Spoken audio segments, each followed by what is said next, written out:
Good morning again, everyone. Wanted to give you a couple of updates this morning. Yesterday, we assembled here, and I went through what I would summarize as 6 simple truths about the shutdown.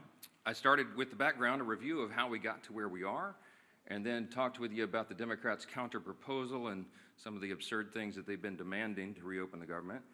And then I gave you an update on the current status. We did some questions. Well, sadly, that status has not changed. As you know, last night, the Senate Democrats, the same group, voted again to keep the government closed. So that was their 5th vote to shut the government down on the American people. It is regrettable and sad, and real pain is being felt by real people because of these political shenanigans. So today, instead of the 6 simple truths, I'm going to give you 5 key facts, okay? And then we'll do some questions. I'll be more brief today. I do think it is incumbent upon us to mark the tragic anniversary of October 7. And I'll just say just a very brief word about that. There's a lot that could be said. But there are protests right now around the country and around the world against Israel. And it makes no sense. We have to remember what October 7th marks. It was a massacre. You had 1,200 people that were murdered, many of them tortured and raped. I mean, just the most heinous crimes. Bloodthirsty Hamas terrorists went into villages of Jewish people in Israel and murdered babies and put them in ovens. It's unspeakable, and I won't go into the gross detail of what happened, but it was just terribly, terribly tragic. And then, of course, they kidnapped 250 people. It was the darkest day for the Jewish people since the Holocaust. And these are objective facts, and right now there are people protesting against Israel for fighting a war to defend their people and their homeland. And I would just say this very briefly. I was on a radio interview this morning at WABC in New York.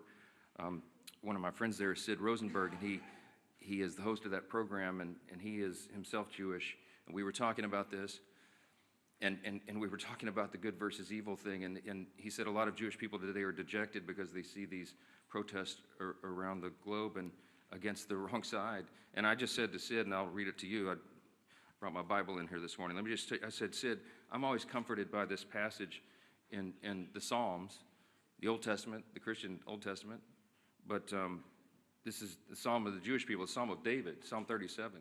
And it says, commit your way to the Lord, trust in him, and he will do this. I'll read it to you. Trust in the Lord and do good, dwell in the land and enjoy safe pasture. Delight yourself in the Lord, and he will give you the desires of your heart. Commit your way to the Lord, trust in him, and he will do this. He will make your righteousness shine like the dawn, the justice of your cause like the noonday sun. It says, be still before the Lord and wait patiently for him. Do not fret when men succeed in their ways, when they carry out their wicked schemes.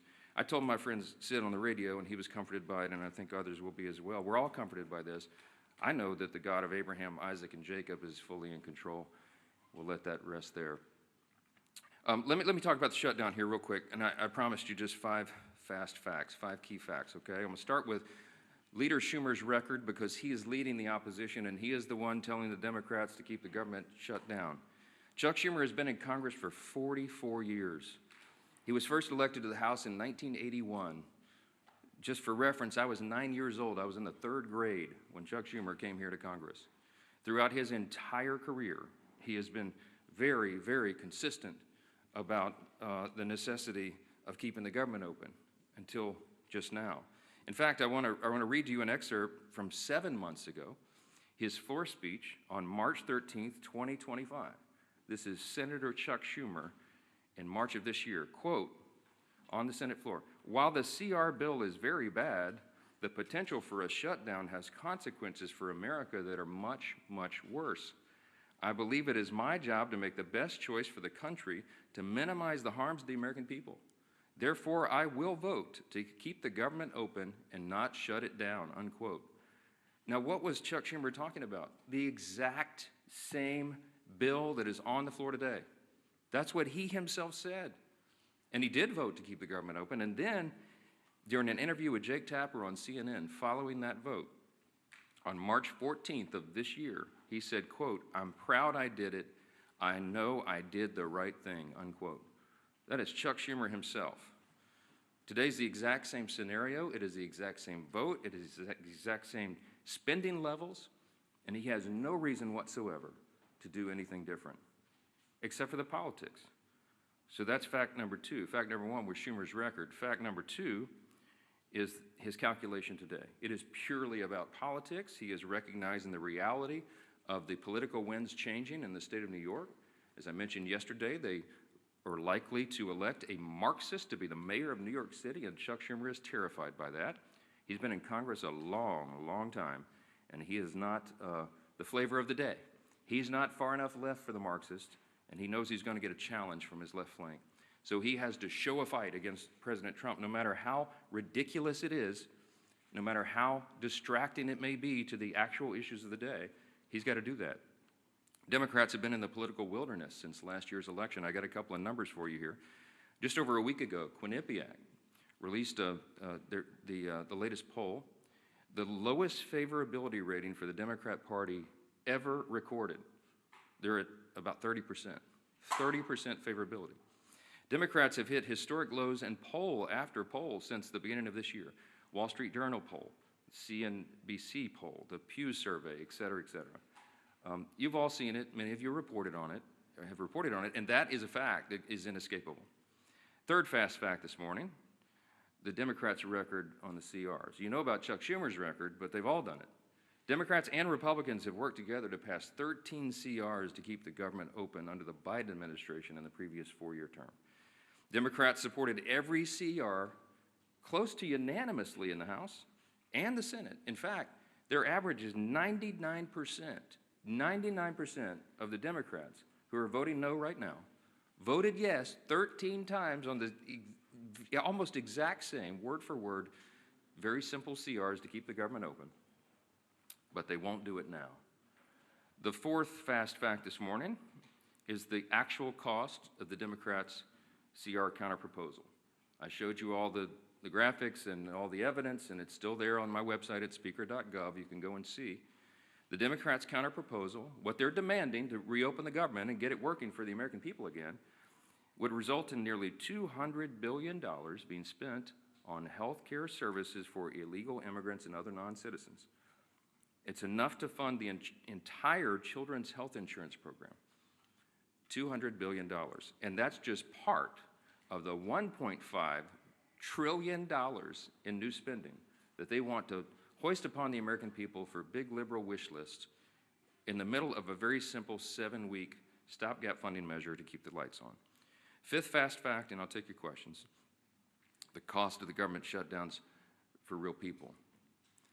So this results in crippling economic losses right now. These are the latest numbers. We've been assembling these, and I'm sure many of you all have been reporting on it. Each week the shutdown continues, it will wipe out an estimated $15 billion in our gross domestic product in our country.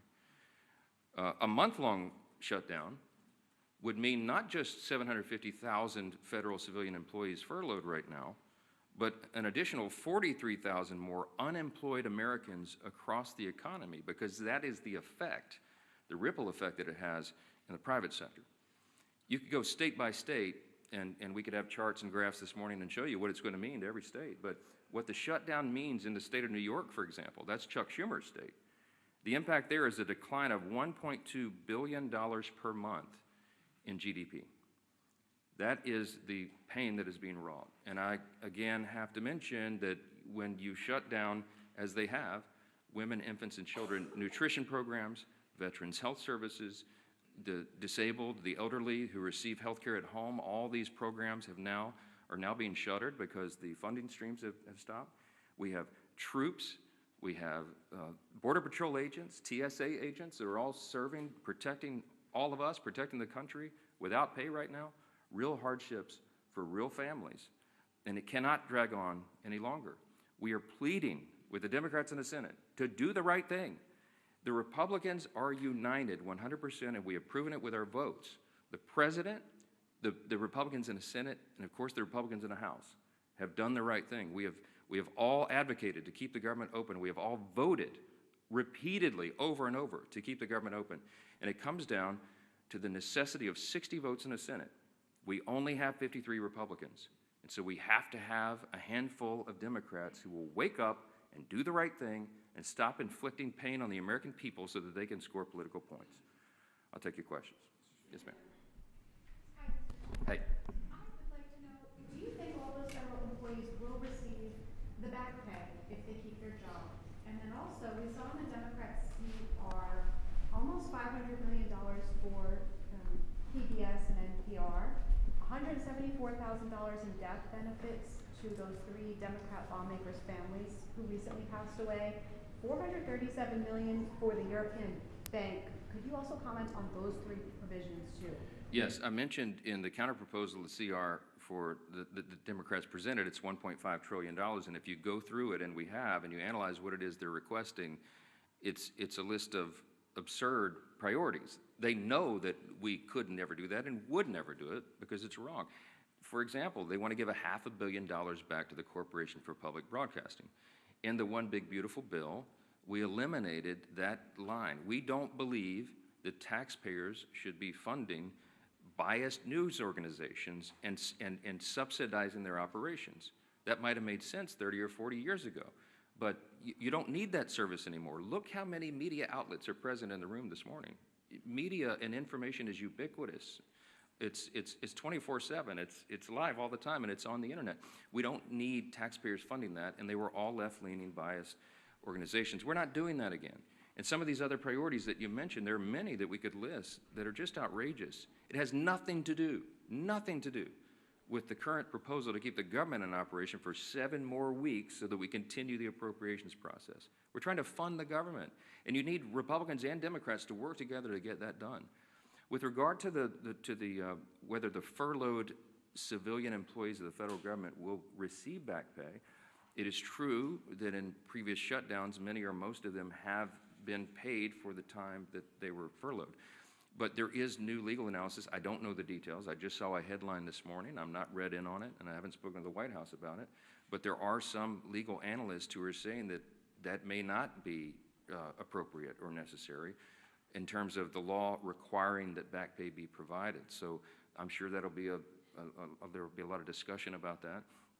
But there are legal analysts who think that that is not something that government should do. That, if that is true, that should turn up the urgency and the necessity of the Democrats doing the right thing here. Even more pain, more than I just listed for more people. So we got to figure it out. Back row, yes, sir. Speaker, you've spoken repeatedly since the shutdown began about the impact on FEMA, the National Flood Insurance Program. Talk about how you're from a hurricane state. If this is a priority for you, why not bring the House back and vote on a reauthorization for NFIP or for WIC or troops pay or all those things for that matter? Well, there's a lot of issues that we need to address, and we work on flood insurance, the flood insurance program all the time, those of us in hurricane states. But the work of the House has been done, and we have to get the Senate to reopen the government so that we can come back and handle all of these very important end-of-the-year issues. There's a lot of things on the table. FEMA has sufficient resources right now to do that. We do have to extend the flood insurance program, annually, effectively, to make sure that it's there, but we'll do that. We'll do it in due course. There's a lot of end-of-year issues that are being conflated with this very simple issue of keeping the government open. And that is the first and most immediate priority, and we must use every leverage point we have to force the Democrats to do that. And that's why we're handling the schedule the way we are. Yes, sir. Yeah. Thanks, sir. You've talked about Leader Schumer's record with regard to continuing resolutions. Your record, you voted against continuing resolutions in the past, including when Speaker McCarthy was the Speaker. How do you explain your stance now versus yours previously? Yeah, different circumstances, different times. When we did CRs in the past, you had leverage points of things that when the Democrats were trying to put their partisan priorities in, we were trying to use whatever leverage we had in the minority to take them out. Very important distinction right now. We did not put in Republican priorities in the clean CR. I could have put some of our priorities or poison pills or things that Democrats had done in the past to us. We didn't. And that's why there's nothing to negotiate right now. People say, why aren't you negotiating?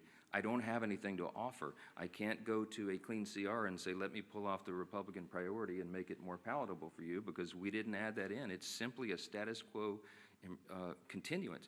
One of the things we objected to back then was these were Biden-level policies and spending. I still object to that. But what I'm trying to do is keep the government open so that we can readjust those things. And as I gave you the long background yesterday, the summary of how we got to where we are, the appropriations process is working again. And we're going to be able to reprioritize federal spending, but we have to allow the time for that to continue, and we need 7 more weeks. But every day that they keep the government open, it gives us less time to finish the job. McCarthy was the speaker and you guys had the majority in 2023. Yeah, well, we had divided government as well, right? The Democrats were, Chuck Schumer was over here negotiating in the Senate, and that's what's so ironic about it. When we were in the Oval Office, Chuck Schumer looked the president in the eyes and said, I've always been very fair. I've always allowed the Republicans their priorities. And I just looked at him like, oh, what? I'm sitting right here. I was the guy you were negotiating with. I called him at the 11th hour, I remember very vividly, and asked him not to put in a terrible poison pill that was a big Democrat priority that is outrageous to the conservatives. And he said, yeah, I'm sorry, Speaker, can't help you, and literally hung up on me, you know. So now he wants me to be a fair broker. I have been. I gave him much more grace than he ever deserved. Yes, sir. Jake, sorry. As a matter of principle on the back pay, I mean, understanding that there are people who have opinions about everything and analysis about everything, do you believe as a matter of principle that furloughed workers should receive back pay? Yeah, I hope that the furloughed workers receive back pay, of course. We have some extraordinary Americans who serve the federal government. They serve valiantly, and they work hard, and they serve in these various agencies doing really important work. I can tell you the president believes that as well. He and I have talked about this personally. He doesn't want people to go without pay, and that's why he pleaded with Chuck Schumer to do the right thing and vote to keep the government open. We don't want this to happen. The key point, the important point to remember here is this can stop right now. They'll get another opportunity to change course and open the government. And then we'll have all these policy debates, as we always do. This, again, is a deliberative body. We've got 535 individuals serving here between the Senate and the House. We've got to have the time to do all the deliberation, but you got to have the lights on to do it, and that's the whole point. Yes, sir. Some of your own members have expressed concern about the expiration of the ESA tax credits. Marjorie Taylor Greene has been the latest one. There are concerns that when they expire, premiums for millions of Americans would skyrocket. Why not begin negotiations on that issue right now? Because the government is closed, and as I mentioned, that's a December 31 issue. There are lots of conversations and deliberations and discussions right now, even bipartisan amongst members, about necessary changes that would have to be made, pretty dramatic changes, to even have that considered on the floor. But look, I'm not going to forecast the outcome of that. The whole point is you keep the government open, and then we have those discussions. We were always planning to have those discussions in the month of October. That's how the process works. And this is a very complicated issue. It's not a simple one. And you have, as I mentioned, there's probably 400 different ideas on the table of how to modify, change, or improve that if it is indeed going to be extended. And there's lots of concern all the way around. But there's no way that if 4 of us can go in a room and just snap our fingers and say, oh, here's the solution, let's get it done. We haven't had time to do that. And so we will, but we have to get the lights back on and get everybody here working again in their committees, through their processes, and on the floor in order to have fruitful conversations about that. So we'll hope that we'll do it. Yes, sir. Congresswoman Greene specifically said that Republicans do not have a plan to deal with health care. Congresswoman Greene does not serve on the committees of jurisdiction that deal with those specialized issues, and she's probably not read in on some of that because they've still been sort of in their silos of the people who specialize in those issues. When we get the conference back and when everybody's back together, we'll go through a lot of that. I mean, I've spoken personally to a number of members in the last 3 days, Republicans, from the most conservative member to the more moderate member, with their various ideas on that. There's a lot of work that's been done on that. It's implied as if this has been some sort of ignored issue. It's not that at all. Okay, but everybody's entitled to their opinion. I mean, not everyone knows everything. Congress is a very complex organization, operation, institution with lots of things going on and lots of different areas of committees of jurisdiction. And no one member has read in on everything that happens because that would be an impossible amount of information. Yeah, let me go front row. Yes, sir. President Trump yesterday expressed a willingness to work with Democrats on the health care issue. You say that's not going to happen so long as the government is shut down. Does that change your calculus that the president says that he wants to see some kind of a negotiation or discussion on this, even if the government is shut down? Yeah, I don't know if you saw his truth after that was reported, but he made very clear that yes, he's happy to sit down and talk with Democrats about health care or anything as soon as they reopen the government. And we are 100% consistent and united on that. I spoke to the president at length yesterday about that very thing. And yes, he wants to solve problems. The president is a deal maker. He likes to figure these things out and works towards solutions, and that's why he's a bold, strong leader that America needs right now. I'm excited to work with him on that. I have the exact same opinion and position. But again, none of this can happen until the Democrats stop inflicting pain on the American people and turn the lights back on in Congress and get everybody back to work. I certainly pray and hope that they will do that and they don't drag this on for political purposes. Thank you all so much. Mr. Speaker, when will you swear in Ms. Grijalva?